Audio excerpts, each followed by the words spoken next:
Aduh. Mereka sudah keluar.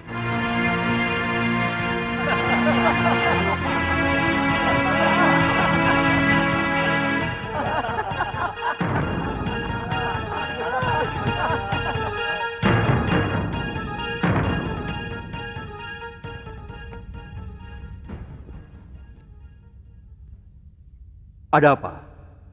Kamu Dayang Gusti Putri, bukan? Benar, Gusti Prabu. Ampun, Gusti. Ketiwasan. Gusti Putri diculik orang. Diculik? Kalau bicara yang jelas, jangan gerusa-gerusu. Ada 3 orang perempuan yang bisa terbang. Tiba-tiba melayang dan menyambar Gusti Putri.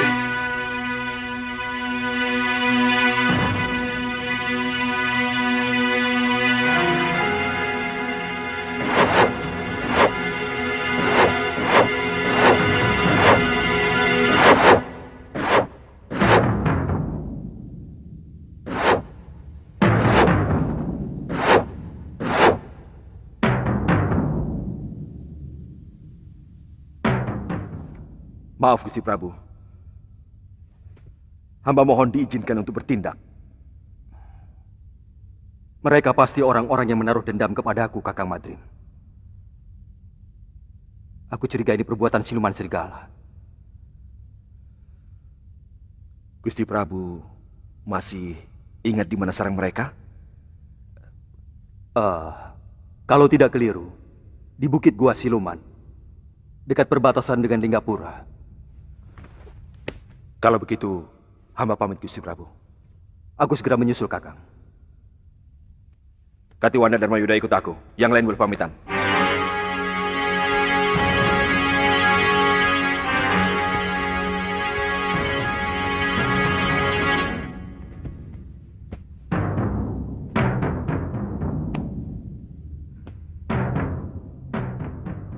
Rupanya siluman itu masih menaruh dendam kepadaku.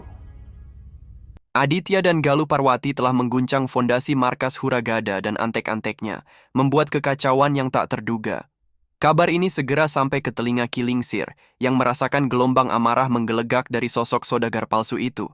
Huragada, yang selama ini bersembunyi di balik bayang-bayang licik, kini terperangkap dalam kemarahan yang membara. Tak hanya itu, rasa terancam membuatnya menyeret pasukan Bayangkara Kerajaan Kembang Jenar, para prajurit yang sejatinya pelindung dan penjaga keadilan, untuk memburu mereka. Sebuah pemandangan yang menggetarkan, di mana kegelapan justru dilindungi oleh cahaya yang seharusnya menerangi negeri. Ini Kembang Jenar, Ditya. Negeri di mana prajurit dan bajingan sulit sekali dibedakan. Dua-duanya sama-sama menindas rakyat kecil. Apakah semuanya begitu, Ki? Saya yakin tidak. Tentu masih ada senopati maupun prajurit yang memiliki hati nurani. Seharusnya memang selalu ada tentara yang membela rakyat kecil. Karena itulah tugas mereka, selain membela negara. Ya, begitulah. Sayangnya, mereka yang budi pekertinya baik hanya sedikit sekali dibanding dengan yang rela menggadaikan harga diri mereka dengan bekerja sama untuk memeras para pedagang dan rakyat kecil. Benar-benar negeri bobrok. Dan negeri bobrok pasti dipimpin juga oleh seorang raja yang juga jiwanya bobrok.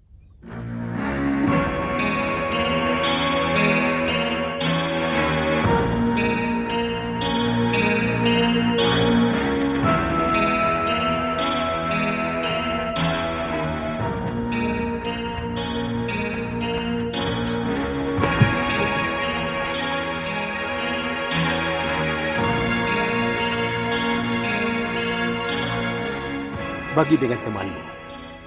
Ayo ambil. Aku mau menghadap Gusti Betara. Beliau ada di dalam? Hari ini tidak ada penghadapan, Tuan. Biasanya, Gusti Betara tidak mau diganggu. Gusti Betara sedang menikmati suara kutut manggung.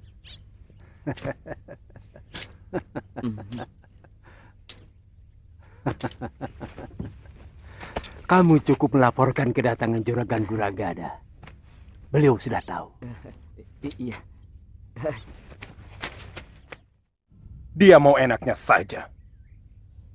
Dia malah menuding kita bahwa kita tidak mampu menjaga keamanan. Padahal selama ini mereka yang mengeruk kekayaan dengan memeras para pedagang, bahkan rakyat kecil. Kakang Senopati, sebenarnya saya sudah sangat kesal dengan perilaku anak buah Guragada. Dari dulu mereka yang membuat onar. Mereka dengan licik membuat kerusuhan di tempat yang terpisah-pisah. Sehingga kita mendapat kesulitan untuk memadamkannya. Korban fitnah pertama dari Guragada adalah Patih Suradira. Dia disudutkan sebagai patih yang tidak mampu menjaga keamanan negara. Dan seluruh senopati dan narpati yang sudah disuap Guragada memusuhinya. Itu yang membuat sampai Gusti Betara mengusir Kakang Patih. Ya. Dan Guragada diam-diam menemui Gusti Betara. Menawarkan jasa untuk bisa mengamankan Kembang Jenar dari kerusuhan dan keonaran yang sebenarnya mereka ciptakan sendiri. Kalau kedua perusuh itu tidak segera diselesaikan, pasti tidak akan ada lagi pedagang mancanegari yang mau berniaga di sini, Gusti Betara. Bukankah itu sudah menjadi tugasmu, Guragada? Betul. Tapi bagaimana mungkin hama bisa bertindak? Kalau Senopati Gusti malah sengaja melindungi mereka. Apa maksudmu? Senopati Bungalan telah membantu perusuh itu, sehingga banyak anak buah hamba yang tewas.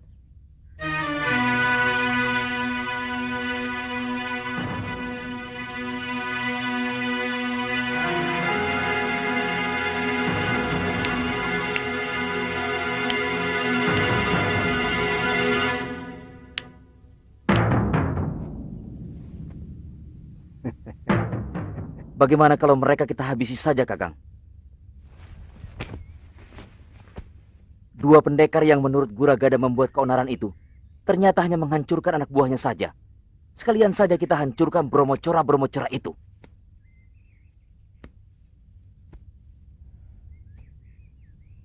Itu yang sedang saya pikirkan. Tidak bisa.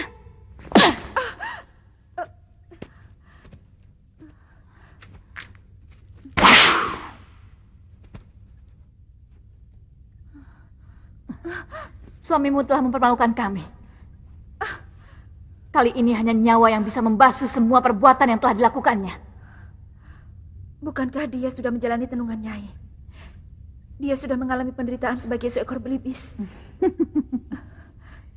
Dan kamu telah menyelamatkannya. Maka kamu pun harus menerima semua hukumanku. Kamu harus mati.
Telah menghirup serbuk pemunah pikiran Kisana. Sekarang terimalah tenunganku.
Kakang sudah siuman.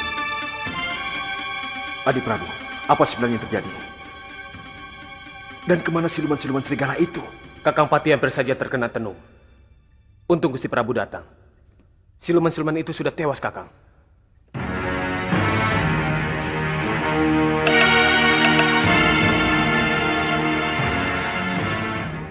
Di tengah pusaran kekuasaan dan tipu muslihat, Huragada merajut jaringan pengaruhnya dengan lihai. Ia menyusup ke dalam hati para senopati, meracuni pikiran mereka agar bersekutu dengannya. Tidak cukup sampai di situ, ia menebarkan benih kebencian terhadap Senopati Bungalan, menciptakan jurang permusuhan yang dalam dengan membisikkan cerita penuh dusta. Suasana halaman yang gaduh dan penuh ketegangan membuat diskusi tak lagi mungkin, hingga pertemuan tertutup di ruang rahasia menjadi satu-satunya pilihan. Di sanalah intrik dan konspirasi merayap, membentuk bayang-bayang kelam yang mengancam kestabilan negeri. Silakan.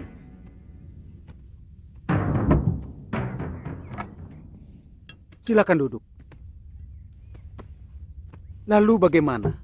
Apa yang harus saya lakukan, Guragada? Kita sudah sepakat bahwa Kembang Jenar harus selalu aman. Artinya, kita tidak boleh membiarkan ada perusuh yang membuat negeri kita kacau. Lalu bagaimana dengan anak buah Tuan? Saya ingin mengajak kerjasama dengan Senopati. Sebab kelihatannya kedua perusuh itu seperti telik sandi yang sengaja dikirim oleh negeri lain untuk menjajaki kekuatan kita. Kita? Atau mungkin hanya kalian?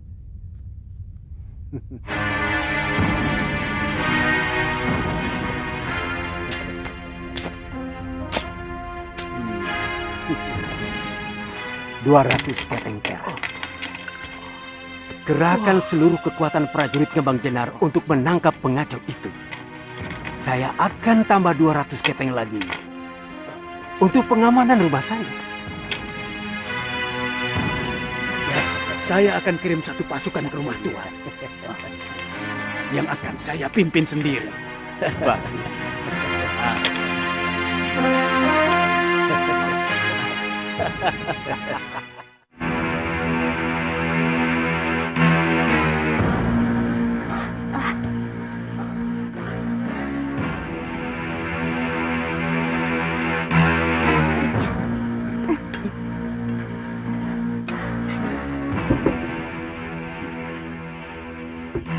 Mereka anak buah saya, Ditya.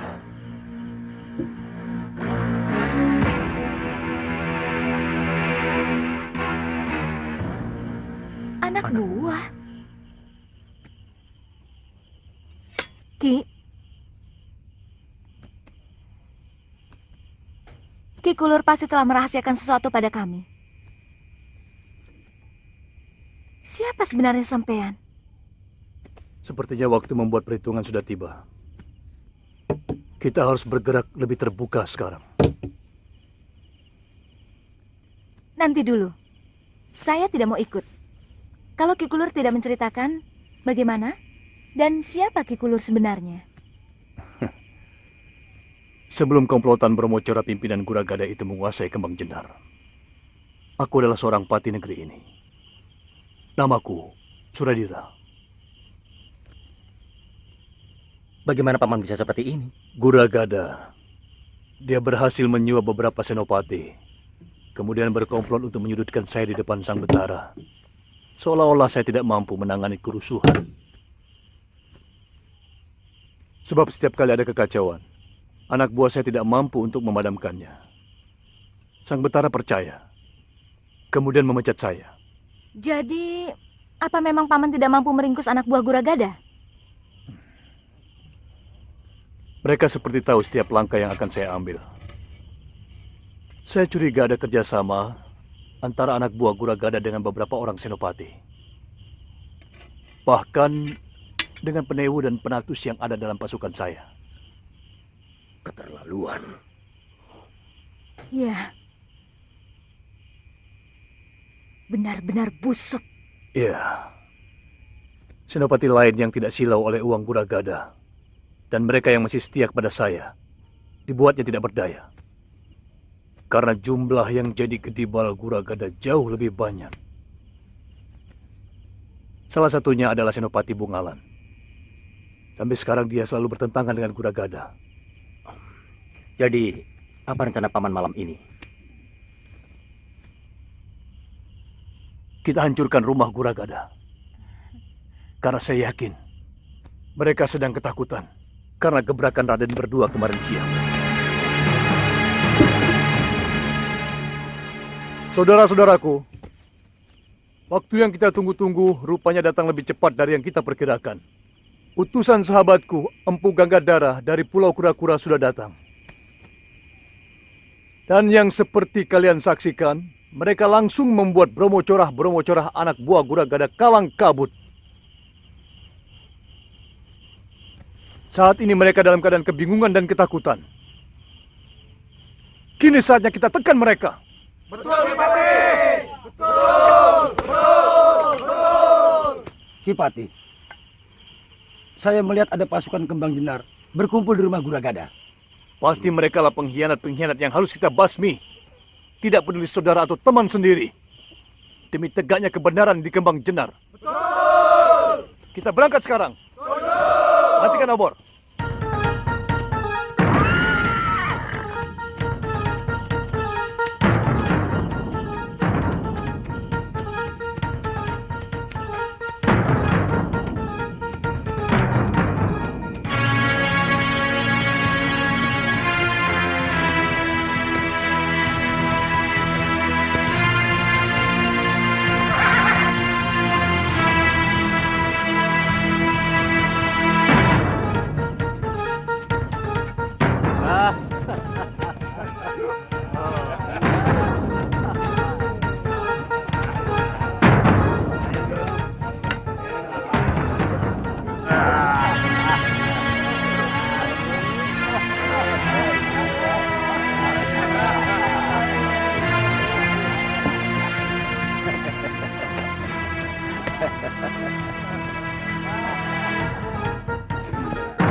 Ini dia.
Senopati Bungalan. Mau kemana mereka? Melihat arahnya, mereka mau ke rumah Guragada melingkar dari belakang. Jangan-jangan Guragada juga berhasil menyewa dia. Mungkin, tapi kita akan lebih cepat sampai ke rumah Guragada.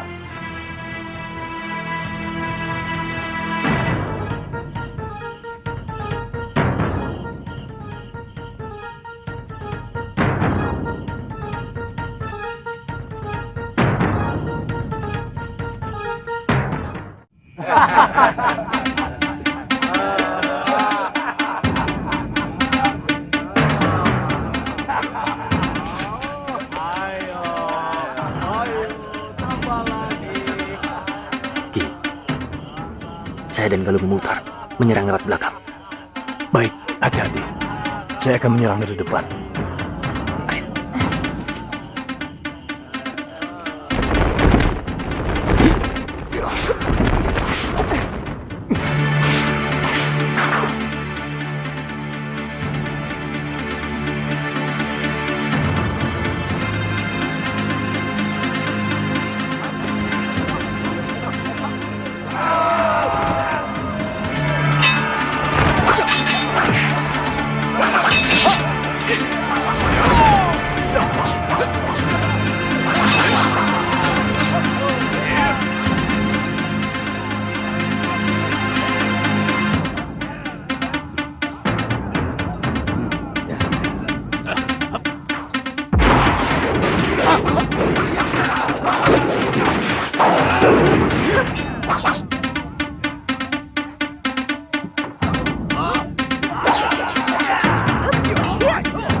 Patih Suradira?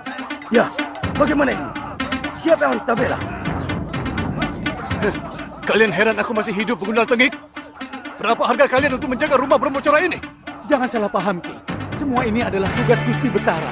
Kalian telah berkomplot dengan Guragada untuk menyingkirkan aku.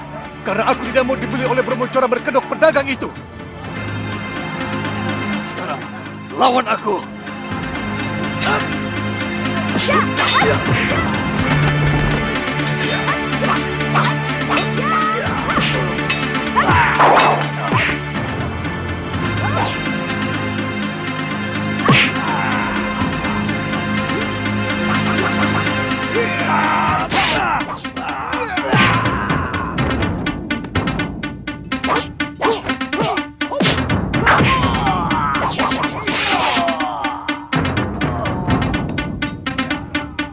Guragada lari.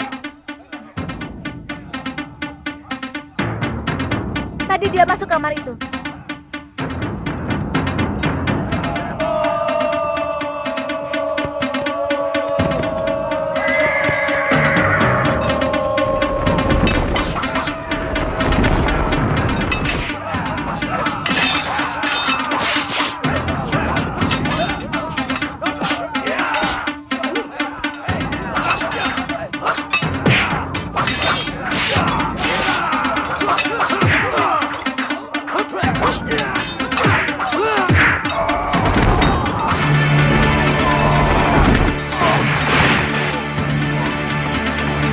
Guragada sudah tertangkap. Siapa yang bertanggung jawab mengadilinya? Ampun. Ikat dia, Aditya. Semua Brahmacora dan pengkhianat negara ini harus kita serahkan kepada Betara Ri Kembang Jendar.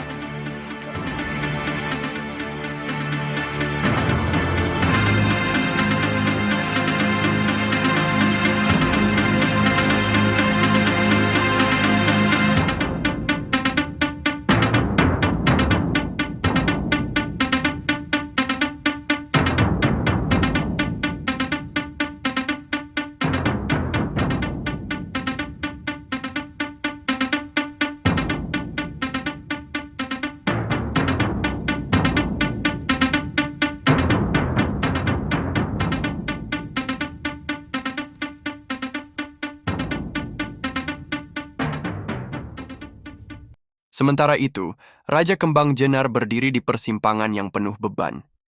Ia menyadari kesalahan yang telah dibuat, merunduk dalam keheningan sebelum akhirnya mengangkat suara penuh penyesalan. Meski meminta maaf dengan hati, yang tulus kebenaran tetap menyisakan luka yang dalam. Pati Suradira, dengan kebijaksanaan yang menenangkan, menatap jauh ke dalam jiwa sang raja.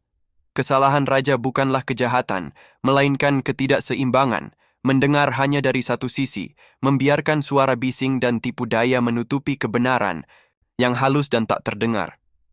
Dalam momen itu, terpancar pelajaran pahit tentang keadilan yang terabaikan dan pentingnya mendengar dengan hati, bukan sekadar telinga. Apa maksudmu?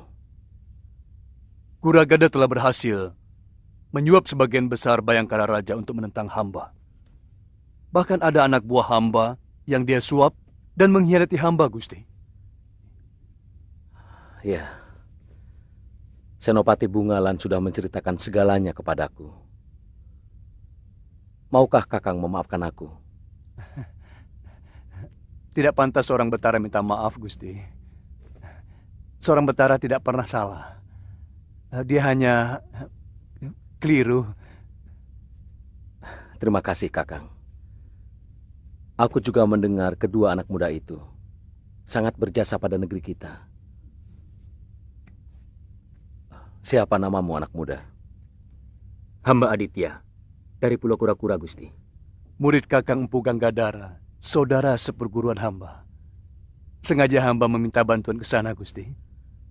Tindakan Kakang telah menyelamatkan Kembang Jenar dari kehancuran. Ternyata Kuragada sangat licik dan licin.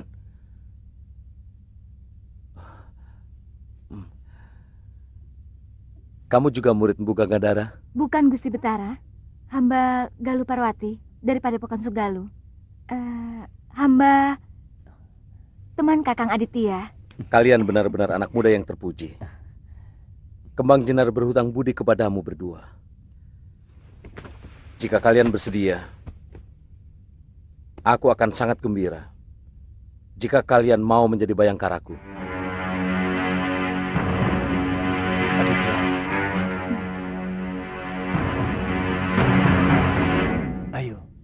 Ayo. Ampun, Gusti Betara. Hamba mohon, Gusti tidak murka kepada kami. Kami mohon waktu untuk memikirkan tawaran Gusti yang begitu mulia. Tidak apa-apa. Itu hak kalian. Kalian masih muda. Sekali lagi, terima kasih.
Saya tidak pernah mengatakan kepadamu mau kemana. Karena saya tidak tahu harus kemana. Saya sedang mencari guru saya. Dan Galuh Parwati kan? Terus terang saja, saya tidak marah kok.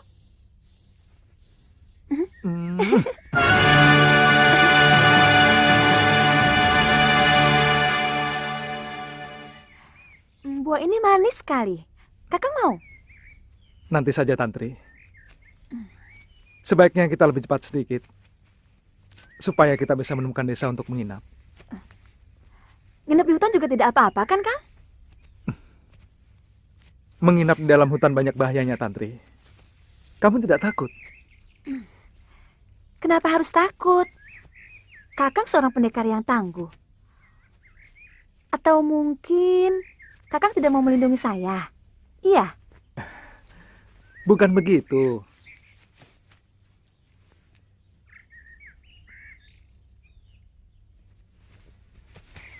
Kalau bahaya dari luar, mungkin kita bisa melawannya.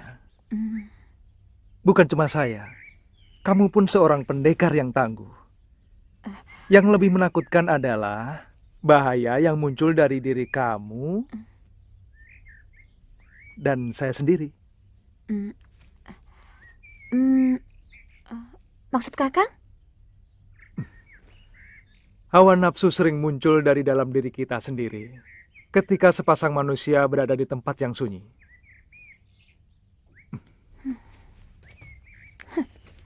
Kakang pikir saya perempuan rendah yang memanfaatkan sepi untuk melampiaskan nafsu?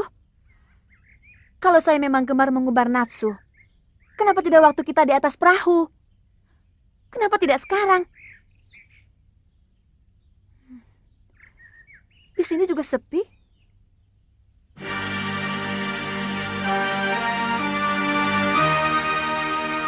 Maafkan saya.